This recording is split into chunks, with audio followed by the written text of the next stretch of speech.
আসসালামু আলাইকুম বন্ধুরা, কেমন আছেন? সবাই ভালো আছেন? আমিও ভালো আছি আলহামদুলিল্লাহ।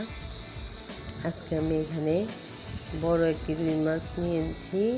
রুই মাছের মাথা, এটা তেল ঝাল রান্না করব। তো প্রথমে আমি মাছগুলোতে লবণ হলুদ মেখে নেব।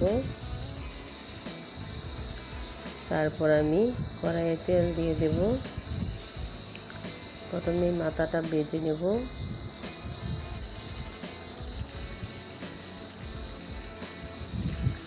এই টাটকা রুই মাছ, নদীর রুই মাছ, এইগুলা আপনার এই তেল ঝাল খেতে অনেক মজার হয়। তো এখানে আমি মাথাটা ভেজে উঠিয়ে রাখছি এবং 3 পিস মাছ নিয়েছি বাজার জন্য, বা 3 জন মানুষ খাবো, তাই অল্প অল্প রান্না করি। তো এখানে আমি 1 বাটি পেঁয়াজ কুচি করে রেখেছিলাম, ওইটা দিয়ে দিলাম। এখন আমি পেঁয়াজটা বাদামি হয়ে আসলে একে একে এখানে সব মশলা দিয়ে দেব। এখানে 1 চামচ হলুদ গুঁড়া, 1 চা চামচ মরিচ গুঁড়া, 1 চা চামচ ধনিয়ার গুঁড়া, আধা চা চামচ জিরার গুঁড়া, স্বাদ মতো লবণ, সামান্য পানি দিয়ে মশলাটা ভুনে নেব।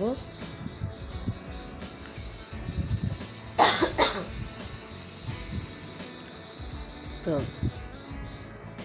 মশলাটা একটু ভালো করে ভুনে নিলে মাছ মাংস যেটাই রান্না করা হয় অনেক স্বাদ হয়।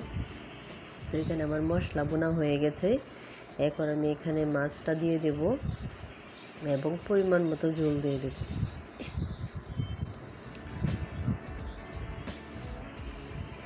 এই রুই মাছের মাথা দিয়ে এভাবে যদি তরকারি রান্না করেন, যারা মাছ খেতে চায় না, যে বাচ্চারা অনেকেই মাছ খেতে চায় না, তো এইভাবে মাছ রান্না করলে সবাই খাবে। আমি ঢাকনা দিয়ে ঢেকে দেব। দেখেন খুব সুন্দর কালার হয়েছে এবং আমি কয়েকটা কাঁচামরিচও দিয়ে দিলাম। ভিডিওটি ভালো লাগলে অবশ্যই কমেন্ট করে জানাবেন এবং লাইক সাবস্ক্রাইব করবেন। আল্লাহ হাফেজ।